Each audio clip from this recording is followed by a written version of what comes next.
At ayun na nga guys, kakauwi lang nila dito galing sa laot at nakahuli nga daw sila nitong pawikan. Kaya naman dinala muna nila dito sa Dalampasigan.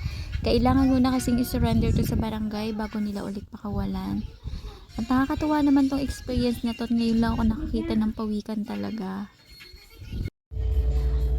At ito na nga, pagkatapos nilang i-report sa barangay, hinanda na nila yung pawikan para pakawalan ulit. Bago nga pala nila yan pakawalan guys, nilagyan nila yan ng blue tag, hindi ko na napakita. Pero tinanong ko kung para saan yun, sabi nila para may sign daw na katunayan, yung pawikan na yun nahuli na. Kaya kung sakali man na may makahuli ulit, makikita nila yung sign na yun na nahuli na yung pawikan, kaya kailangan nilang pakawalan ulit. Bawal kasi yan ditong ikulong, kaya kailangan binabalik siya sa dagat. So eto na nga siya, pupunta na siya sa dagat. Kaya lang medyo nahihirapan pa siya kasi kanina talagang pagod na pagod siya. Ang tagal niya kasing wala sa tubig. Kaya naman ito, inurong na ng pinsan ko. Ayan.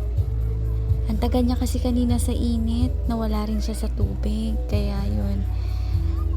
Ayan. Hindi na natin alam kung saan siya pupunta. Babalik na siya kung saan siya nanggaling. Ayan. Nakakatuwa lang makakita ng ganitong experience.